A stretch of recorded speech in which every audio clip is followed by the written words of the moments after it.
Michael Yo. The Michael Yo Show. Celebrities. To be honest, I don't like male strippers. Pop culture. And comedy. That's what I'm trying to do, is streamline this whole thing into a cult. Plus, 10 things you should know with Yo. The Michael Yo Show starts now. Hey, what's up? It's Michael Yo. Welcome to the Michael Yo Show. Like we always do it on Facebook and then on YouTube. If you like what you Preacher. I'm sorry. Preacher. I'm sorry.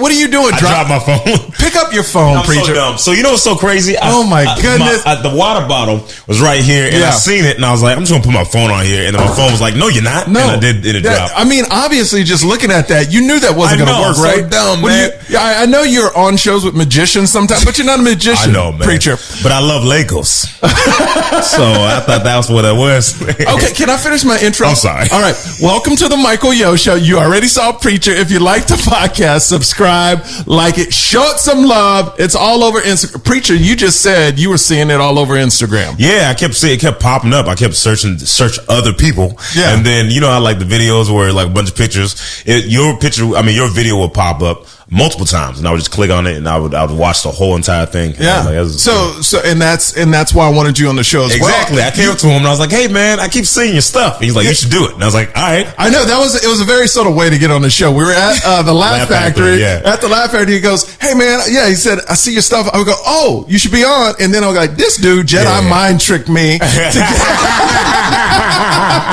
I would just keep going up to people. Hey, Joe Rogan, I seen your stuff. Oh my goodness, Joe Rogan, like he's the one that inspired me to do my own podcast. Yeah, man. I went to his complex. I did his podcast. It's amazing. Like he's such a good dude, and he always tries to highlight new talent. But after I saw his thing, I was like, man, I got to own everything I do. I got to own everything I do. And moving forward, that's what I'm doing. And I feel when I see you in the clubs, I love how you started in Florida, right? Well, actually, Florida's like my home. Your home. You know what I mean? It's like my Tell me the Preacher story that we didn't hear on AGT. I will tell you the Preacher story. All right. So I was born in Portland, Oregon, where they grow white people. Yeah. And then I moved to Memphis, Tennessee, where they grow black people. Hey, no white people there. And then I started in Memphis. But I only went on stage maybe like 10 times. Okay. And then I moved to Portland because that was a better comedy scene. I knew people down there because I had more family. And I was there for like maybe 7 months. But then the rest of my time I was in Florida. So I grew as a comedian and a man in Florida. And so that's from what age to what age were you in Florida? 2 days before I turned 20. And then I left. I was in Florida for maybe like a year, and I moved to LA for 2 months. And I was like, I'm not ready. And I left. You weren't ready to hit the stage yet. I wasn't ready for LA. For LA. Okay. Yeah. And what was tough about it then? Well, I feel like I was getting worse because, people that start in LA, I mean, you got to be a monster, because I feel like when you go to open mics, there's all comedians. All comedians most comedians are men, and they laugh at weird stuff, and they're not going to laugh at these, like you do.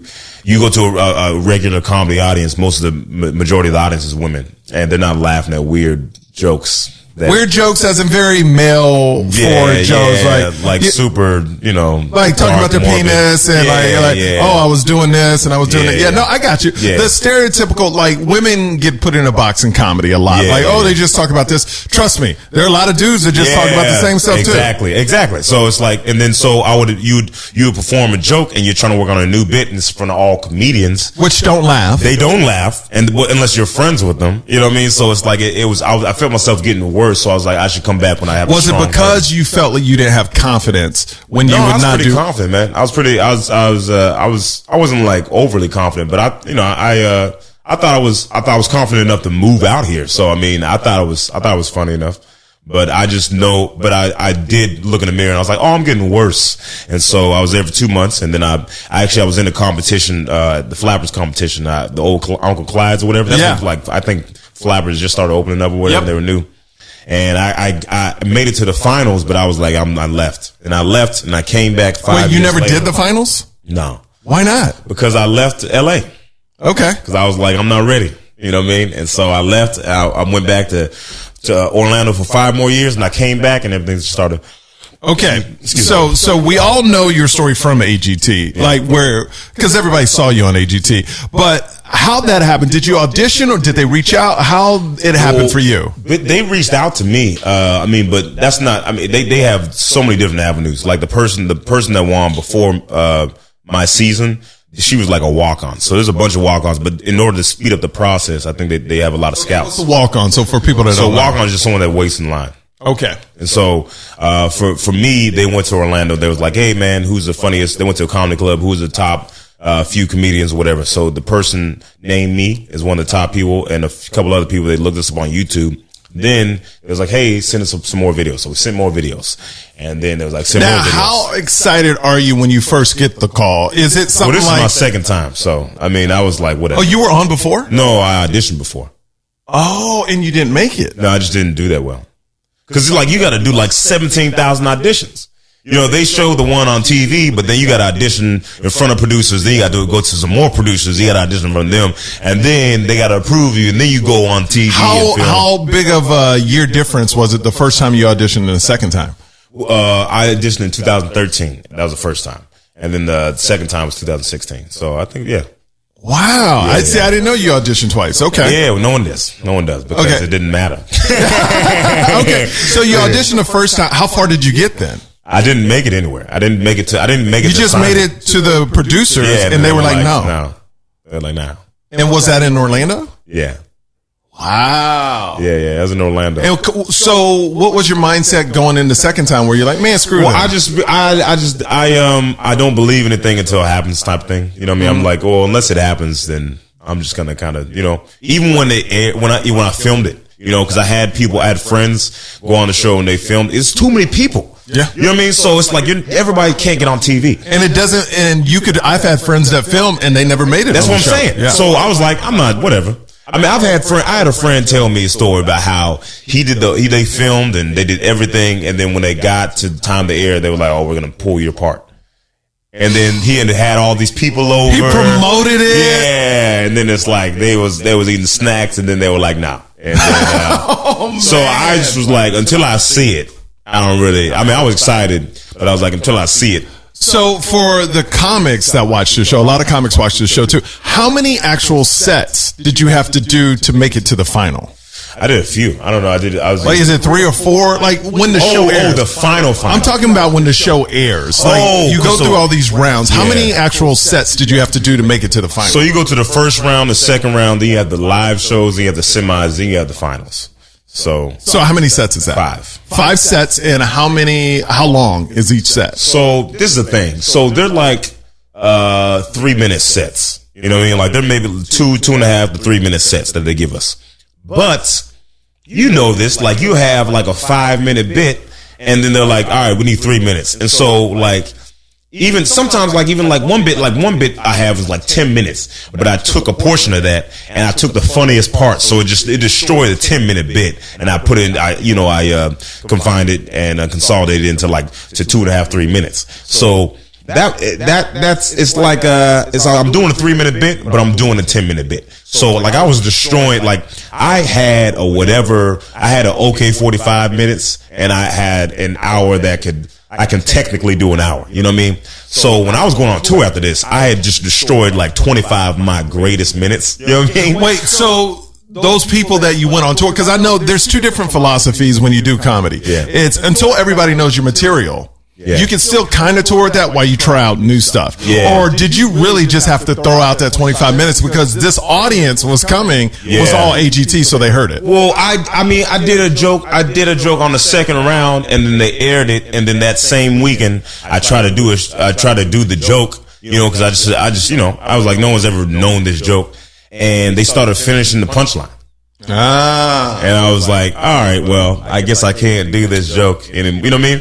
And so what I would do to try to like not look as bad is I would do my other stuff up front, and then at the end I'm like, all right, every time I'm done after the show, there's someone like, please do this joke. So which joke do you want? Man, it's me trying to fill time. It's me trying to fill time, but I didn't. So I just took my 25 minutes when I only had an okay 45, and I took my best 25, so I got a trash 20. You know what I mean? So I got a trash 20. I'm supposed to be doing 45 minutes. So did you start? Would you start with the back end of the 45? Yeah, I try to kind of mess around and say, this is a part of the show where I take questions. And you're joking. I did that at the end. I was like, "Does anybody have any questions?" I was for the first little bit. I was bombing. I wasn't. Do you feel, because I've known a couple people that you were lucky you had 45, because I've known people that do well in that show that only have 15. Yeah. Then they have to go on the road right away.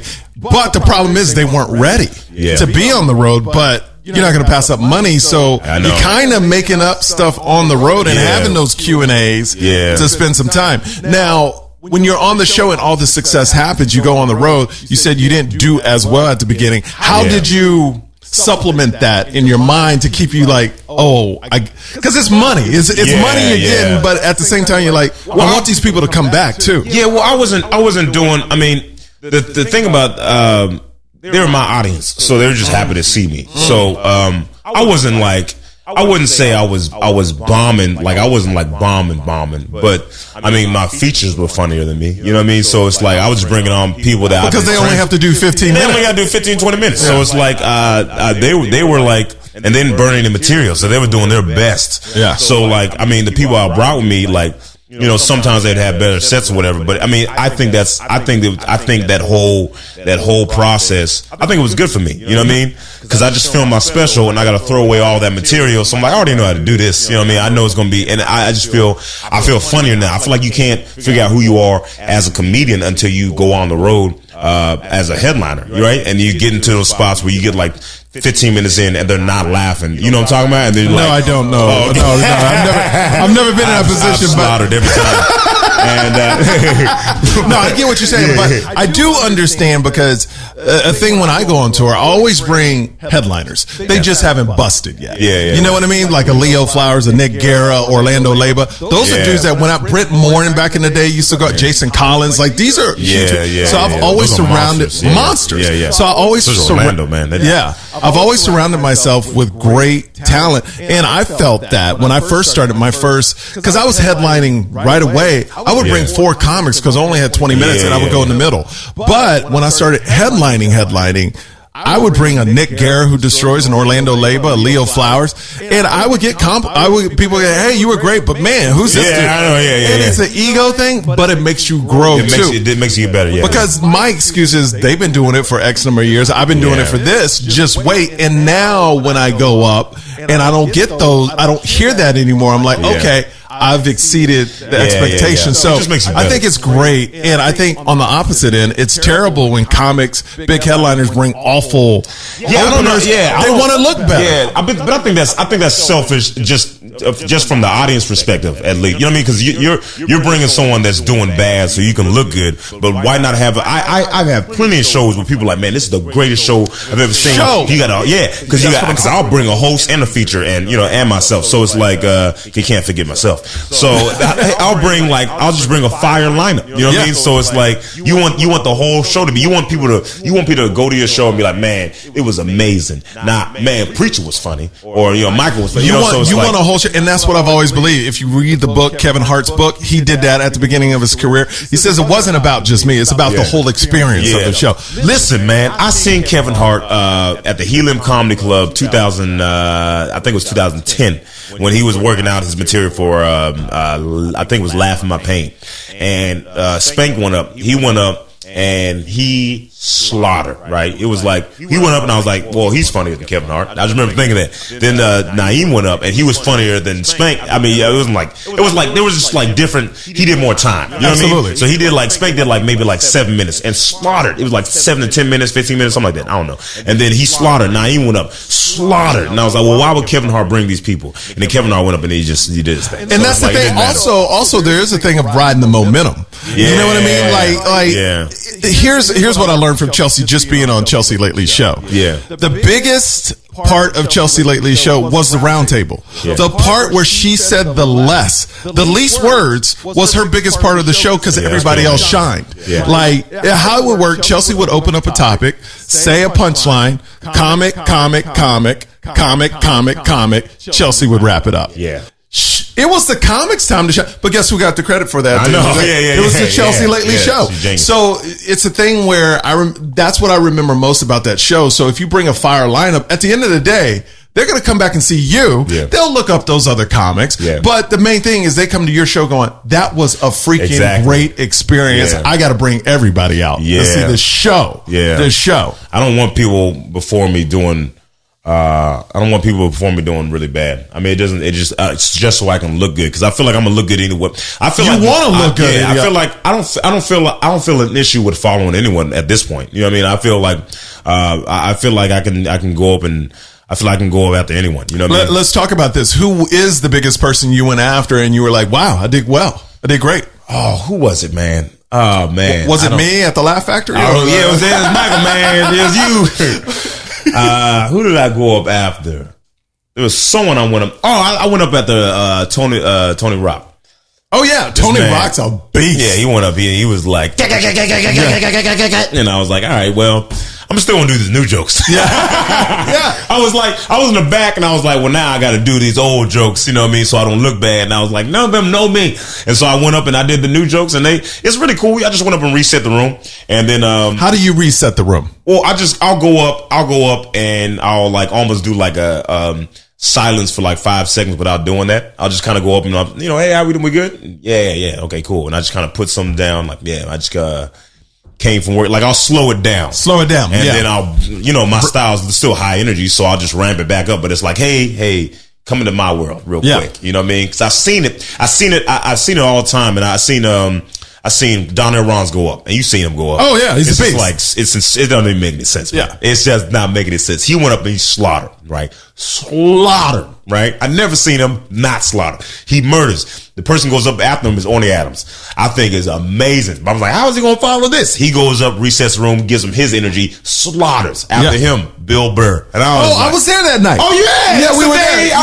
Yeah. But isn't that insane? How you had the three of them slaughtered. Yeah, and they have different energies. And it was like they all just took the audience on a ride. They're like, hey, here's my way of comedy. And Orny, like I love Orny. He's my dude. Yeah. Orny whole job and purpose is to go up and not want the next guy to follow. Like Orny loves that. Orny loves. I remember he tried to do, and here's Orny. Orny, if you listen, here's Orny's trick. After his set, of course he did good. He stays on stage till the host comes to try to get a standing. I know this trick. You know how this is Orny's thing, and he does it every time. He'll stand right. Hey, thank you so much. Have a good night. And he'll just stand behind the mic and kind of like, thank you. Where most comics like, hey, thank you, good night, and get off stage. Orny wants. It's a comic thing. It's a trick to get people to like. I'm gonna try that now. Hey. Yeah, you just slowly get anything. He waits till Jay Davis gets on the stage and shakes his hand at the. Orny hasn't moved. He's just like, thank you. Man, when I first met Orny, he's super dope. Yeah, I love him. And he didn't know. I don't know if he knew I was a comedian, but he found out later on because I used to work at the gym he used to go to. And what gym was that? It was LA Fitness. I don't know if I want to say where. Because, no, don't worry about it. Okay, cool. What, do you live next door to it, or are you still? No. I just don't want to. I don't know if it's weird. I was gonna say it's weird if I put the gym that he goes to, but he goes see they can find him at a comedy club. Anyway, so it's at the gym like on. Anyway, so I was at the gym. Yeah, the gym. Hey, gym somewhere. So I remember when I first started doing colleges, because when I first moved to LA, I was like, I wrote down a whole bunch of goals. Like I want to do this, and this, and this, and part of one of my goals was to do stand up full time. So when I got to colleges, it helped me do that, and I was getting paid like $1,500, which is minimum, but $1,500 a show, right? Oh yeah. So for me, I'm like. $1,500. What? They used to pay me in wings, like not even that long ago. And so I remember telling him, I just started doing colleges, and he was like, yeah. And I was like, yeah, they pay me like $1,500. He's like, man, that sounds like a good budget for my travel. Like, he just started destroying me, and it was so funny. Well, Orny's been doing it for 20-something years. I love Orny, man. We really bonded. He did Gotham, I did it the week after, but for some reason we were both in town early. Yeah, and he was performing. But I went to But it's a thing where he's a good dude, man. He's a good dude. And he's got a bad rap from back in the day. Do you know his history with Seinfeld and all that? Comedian and all stuff, yeah. Yeah, but he's a great dude. Yeah, he's a really good dude. I do want to get back to AGT. You know, how did it change your life? Did it change your life immediately? Yeah. Or what happened? Like, it was pretty much immediately. Because, I mean, you know, AGT is pretty much like the Tonight Show of our era. You know what I mean? You know how you know how people used to go on Tonight Show and then they blow up and their whole life has changed. That's the same with AGT. Like, as soon as I had to my phone shut off because it was so many notifications that I had, it was racing my battery. As far as people following you. Yeah, like following me, messaging me. You know you can turn that off. I did. Okay, good. Oh, I don't. Yeah, I don't have notifications anymore. Okay, so good. It's like, good for you. Good for you. But before I didn't know that. I was like, oh, I can't see my text messages. You know, I was like, how does Rihanna deal with it? You know, I just didn't get it. But now, I don't have my notifications on. But before it wasted. It was just my phone shut off because there's so many people that hit me up. And it was immediately. It was weird. But the money didn't come immediately. Like, I remember I was on the show. The first episode, I had to borrow money for a haircut. Second episode, I didn't borrow money for a haircut fast enough. If you look at that second episode, I look like Django Part 2. It was bad, bro. My hair was looking jacked up. Anyway, and then, you know, it was, I remember when I did the bit, I was saying something earlier about how when I did the joke that I just did on the show and it aired and I did a show that weekend. That weekend, I don't even know how I flew there and my bank account was in the negative. Really? I was negative $14.87 in my bank account. Negative $14. And I had how much was that girl paying you?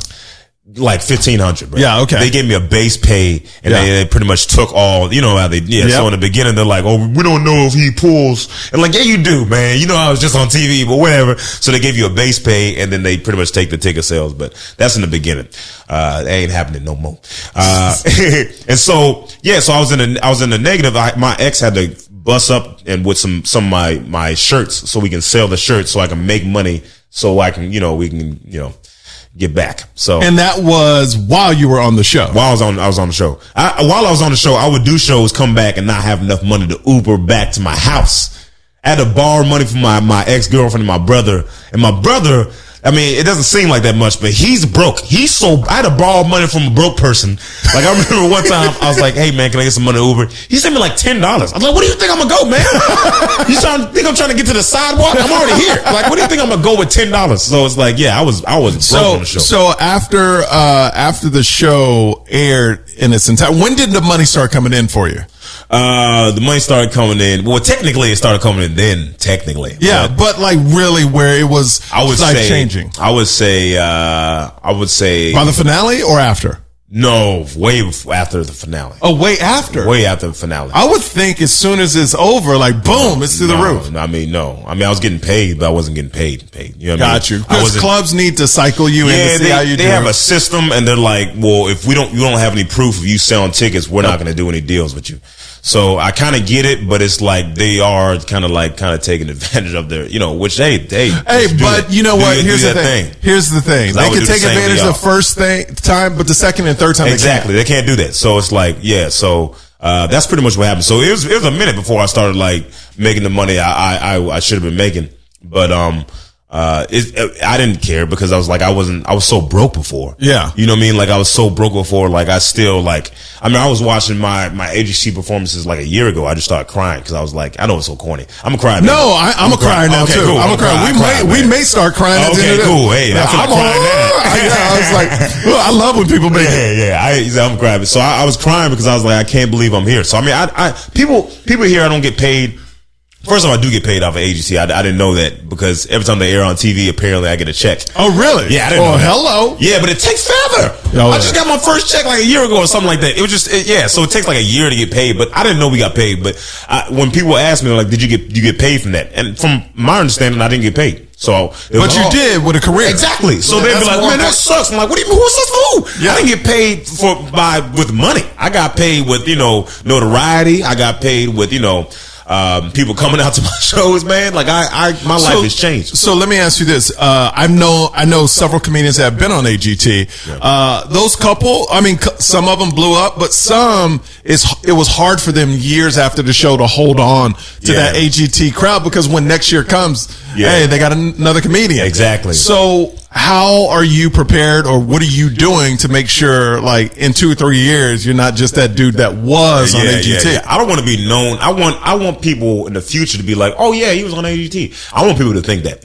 I got other stuff going on. I have a podcast as well, so I got a YouTube channel where I do like cooking episodes. I do my podcast. Can you cook? Yeah, I can cook. Yeah, I can cook, but I'm not like a chef. Okay, hey, that's the best. I got it. Yeah. All right. I'm not a chef, but I can cook. Is that what the pod's called? I'm not a chef. That would be a great name. That would be a good but no, I cook random stuff. I have a bunch of videos of me cooking. I have just stand up clips, and if you look at the people that are most successful off America's Got Talent, from not just comedians but like dancers, singers, and they're really active on social media. You know what I mean? They're really active on YouTube. I know there's one cat, and it's my homie, Johnny Manuel. I love this dude.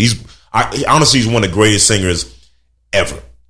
And I mean that. I'm not exaggerating. Was he on AGT? He sang Whitney Houston song better than Whitney Houston. Okay. Yeah, I said it. Rewatch the video and see if I'm lying. Okay. He sang it better than Whitney. Look, man, I love Whitney, and Whitney's a better artist, obviously, because she's a legend, icon. But he sang it better. So he's not as active on social media. You know what I mean? So like I'm talking about his video did like 100 million in like 2 days. You need to take advantage of that.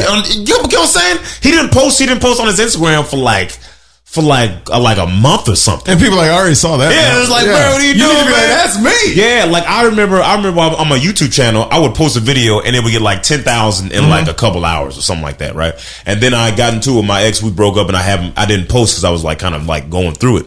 And then I lost all them followers. You got to be consistent. You got to be consistent. You know, that's all they care about is consistency. What was the toughest thing being on this emotional high after AGT? Was there any downside to it? Not from the show, but just like you had to deal. Was it new people coming into your life? Everybody knows who you are. Yeah, man. I mean, it's a lot of people that ask for money.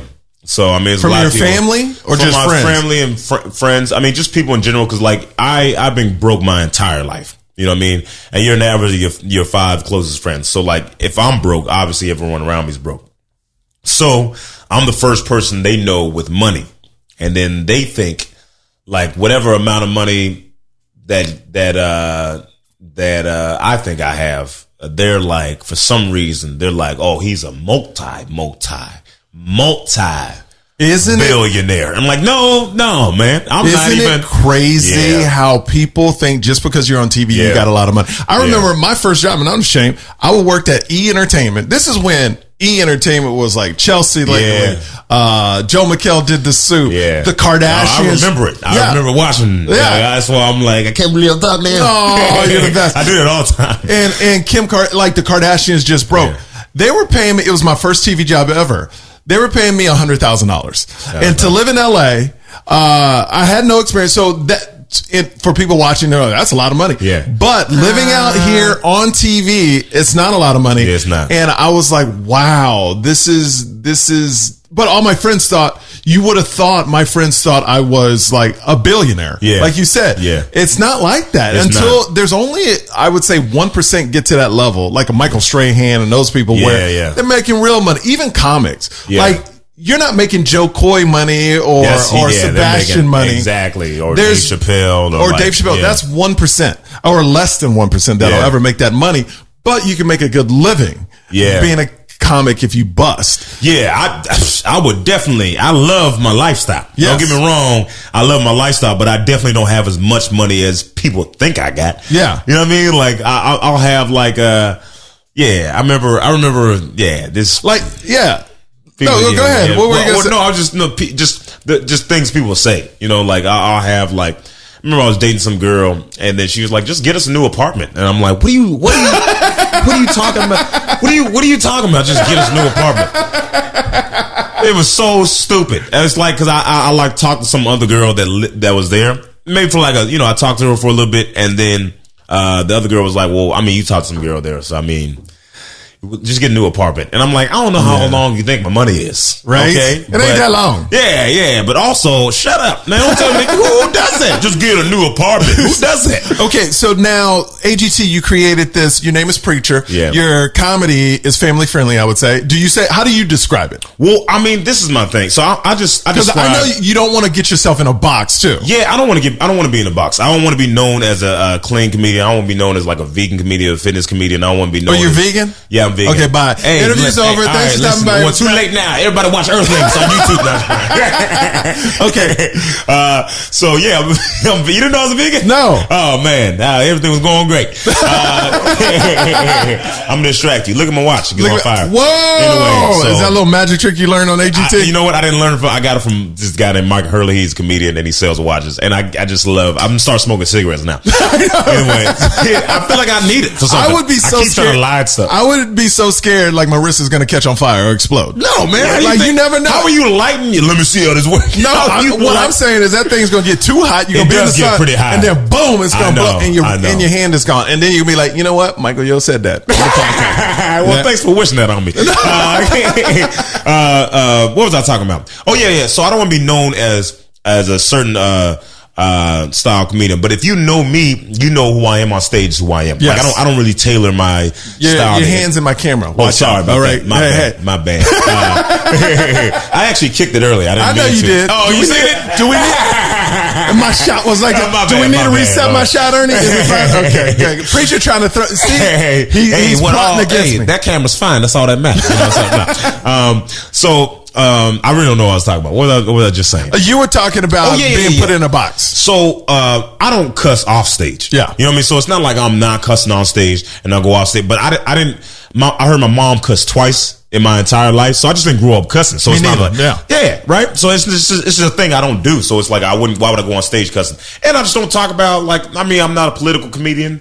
You know what I mean? And I'm not a. I just don't. I don't go to be offensive. You know what I mean? I'm not an offensive comedian, and I just don't really talk about sex like that. You know what I mean? So it's just like, so that's who I am on stage. I'm just a silly guy. How have you evolved since the show in comedy? How have I evolved? Are you talking about now? I'm sure you have a lot of material when you first got off the show about AGT. Yeah. But where's your comedy gone since then? I just feel like it's the same. I'm the same thing. I've matured a little bit, so I feel like there are some subjects that I talk about that I probably I didn't like what? I don't know. Like, well, let's see something. Okay, so I went to London, right? So I went to London, and have you been there? Yeah, it's beautiful, right? Gorgeous. It's like New York if they sweat. Yeah, right? exactly. And so I seen a lot of interracial relationships there. Oh yeah, right? It's normal. It's normal there. It's normal, right? Because black and white people, they were integrated way beforehand, and then, here we had a little bit of a rough start. We did slavery. So it's just different. Like if you ask someone in London to do an American accent, right? They do like, hey, I'm from America. You know, I sound like this. It sounds country. Or they do like a Valley Girl. Or oh my God. Or they do, yo, my man. It's like, that's not how I sound, you know? And so they go off what they see on TV. So I'm pretty much trying to make get more personal, talk about my life and how, race has affected me. Like when I was 7, like I remember I was in Newburgh, Oregon, right? Because I was born in Portland, Oregon, but I grew up most of my adolescence in Memphis, Tennessee. But when I was in Oregon, I wasn't in Portland. I was like in Newburgh or Sherwood. You know what I mean? Got you. So Newburgh, first off, Sherwood, Oregon, where my mom is from, they were the first black family. They were in the newspaper. They had a town hall meeting because my We're gonna have some black people come in. I mean, for real though, you know. Wow. So, and then when I was in Newburgh, I was the only black person in the school. So they were like, hey, you think he'd want to go to like maybe Portland? We'll bust him in. And then my mom was like, why? And then they was like, cause he's black, they didn't like sugarcoat it, they wanted me to move cause I was black. And then it's people like adults adults are racist. Kids aren't. You know what I mean? Oh, kids don't know. They only know what you teach. I have a son that's 2.5. He knows nothing. Me and my wife talk about it all the time. She'll want to introduce something to him, like candy. Yeah. And I'm like, no, because once you do that, he's going to ask for it. Right now, we could eat ice cream, candy, whatever in front of him. He doesn't care because he doesn't know. Yeah. But as soon as he gets the taste of it, it's just over. I got a cousin. My cousin's daughter. She lives with me, and they really do soak up everything. Oh my God. So you yeah, gotta watch, you know what I mean? They soak up everything. So it's like, man, I gotta watch everything. I was talking to my wife last night in the car. My son's in the back seat, and I just go, "That's weird." And then my son in the back, "That's weird. That's weird. That's Yeah, weird." I'm that's like, weird. No. I was like, "Don't be just walking around going, that's weird. That's weird." Yeah. But yeah, man, it seems You that just someone introduced, "Hey, man, my name is John." That's weird. Yeah. No, I'm sorry. No, it's true. That's weird. He doesn't mean it like that. I mean, it's weird. All right, so. No, but that's what it is. And these kids keep repeating and repeating. So you go through AGT. Where are you now? Are you getting into the acting world? Yeah, man. I'm always auditioning. I just haven't got anything. Do you feel It's that? so hard, man. Do you feel that? It's so hard. It's so no, it is. It is. Do you feel that you have that AGT stigma where even casting directors? Because the reason why I bring this up, when I was just hosting, and I'm saying it in quotes, when I was just a host, I would go to auditions. They go, "Oh, you're a host. Okay, audition." Yeah. And now I feel that I'm a comedian. Like now people know me as a comedian. It's a different ball game. Yeah. But I know once you come from like an AGT, oh, he's too labeled as AGT to get this show right. Now, he may be the best guy. I mean, I don't know if they don't tell me that to my face, but I don't feel like me being on AGT is, I don't think it can hurt because, AGT is a family friendly show. So they're going to say, oh, he's family friendly. And then they'll just probably go from there. You know what I mean? So I think, I mean, that's just, I mean, it's the most viewed show, in the world right now. Yeah. So it's like, it just can't, even when I was on it recently, I just did another stint on Wednesday.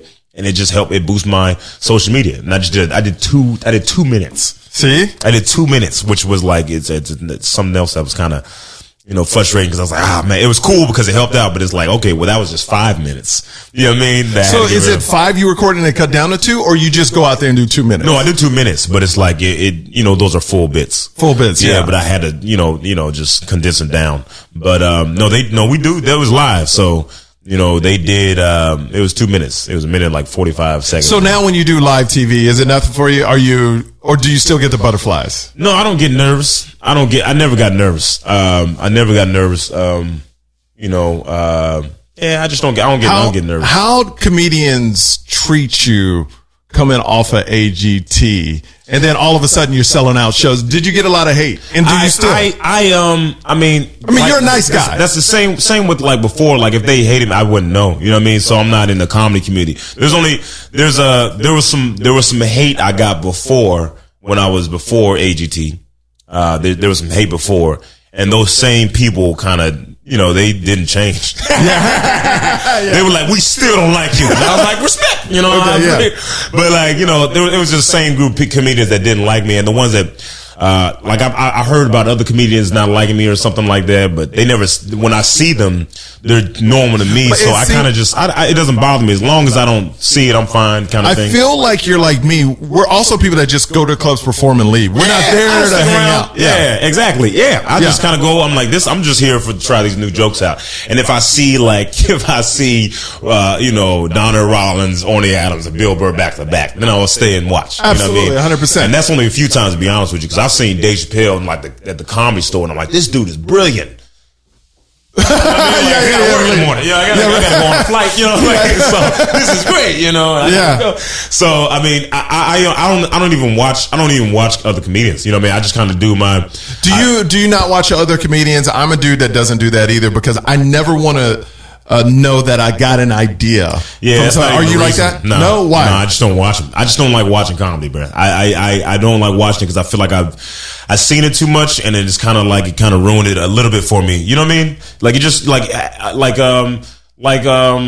working in like as a host on E and all this stuff. So like when I started working on this show with AGT, as reality show, then I started seeing things behind the scene. I'm like, oh, that's how this works. You know what I mean? So it's not as like fresh. You know what I mean? So I feel like with stand up is like a lot of times I'm watching, I'm just breaking it down. I'm like, okay, it's callback tag. Okay, I'll punch. Yeah, it's almost like being an actress watching your own movie. You really can't enjoy it. Yeah, because you're always like, oh, that's yeah. But I did enjoy that Dave Chappelle Sticks to Stone special. That was pretty. And what do you think about all the backlash on it? I mean, I didn't read it. You know what I mean? Like, I don't read anything that's kind of negative, bro. I kind of stay away from it. Do you really? Yeah, I kind of stay away from it. How do you stay? I stopped watching it. I don't watch the news anymore. How do you stay away from, because when you were on AGT, I'm sure with all the love, you got a lot of hate. Oh, yeah. So how'd you navigate? I reply with love. Like, like if someone was like, this dude sucks, I'm like, I joke around. I'm like, yeah, I agree. How did he get on there? And then they're like one comment away from being my fan. You know what I mean? Because they're like, oh my gosh, man. I didn't expect a reply. Hey, man. When I said suck, I just meant the beginning part.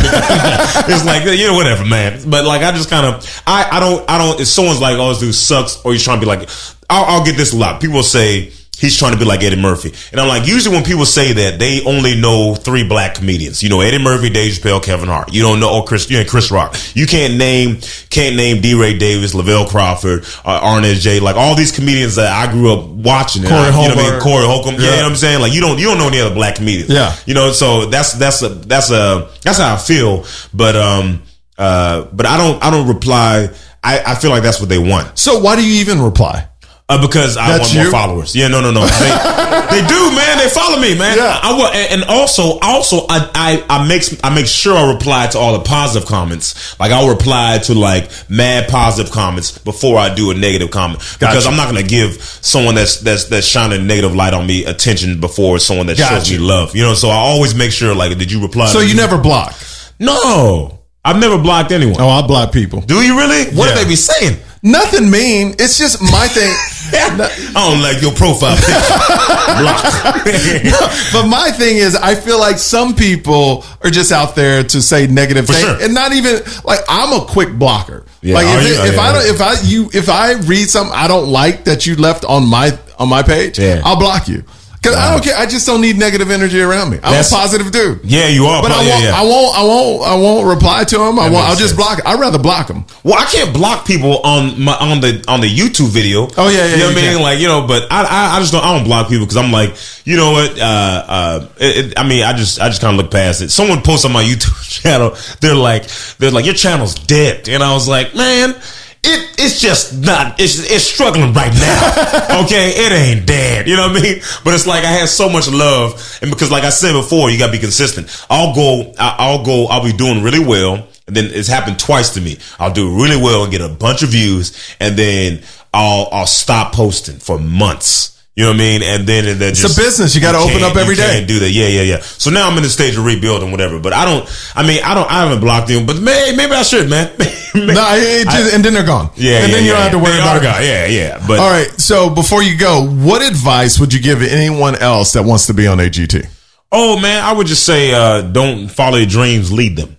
I just feel like you can do whatever you want to do. You just have fun. Have fun. They're going to like you or they're not going to like you. A lot of people, that's why I was never nervous. I was like, I'm going to do my best set. So. You're going to do you. Exactly. And if you like it, they like it. If they don't, they don't. I was like, if they like it, they like it. If they don't, they don't. They're not. Now, where's Preacher right now in relationships? Single, married? Single, okay. Baby. Hey, I'm single. Yeah. So if you want somebody that's not ready to be in a relationship, let me know. Cause I'm not ready. Are you not ready? I'm not ready, man. I mean, I'm Are you using the work?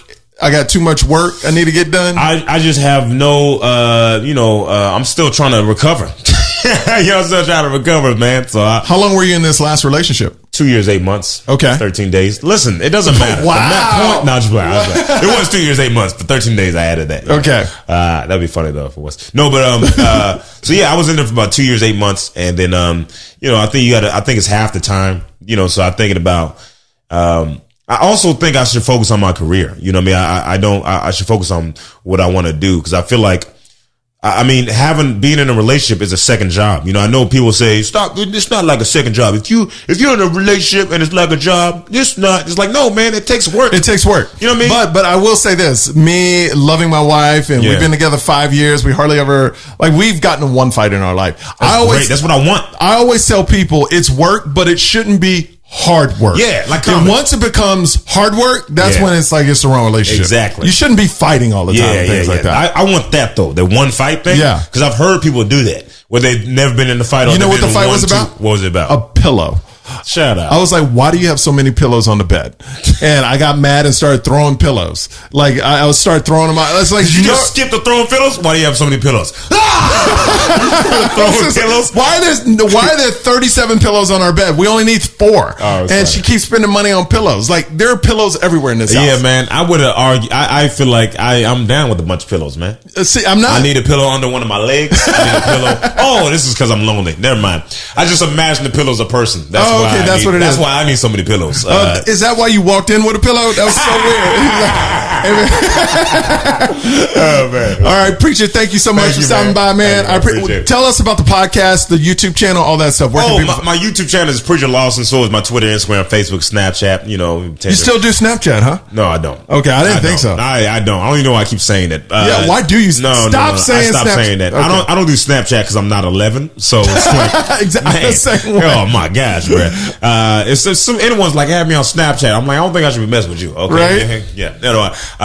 But yeah, so all that, everything I have is at Preacher Lawson. I'm on. If you Google Comedian Preacher, I'm the only person that pops up. Yeah, so there you go. So yeah, man. All right, Preacher, thanks for stopping by. Make sure you subscribe, you comment, and give this thing 5 stars. Preacher Lawson, the man. Check him out, Preacher Lawson, everything on his Instagram handles. We'll see you next time. It's the Michael Yo Show.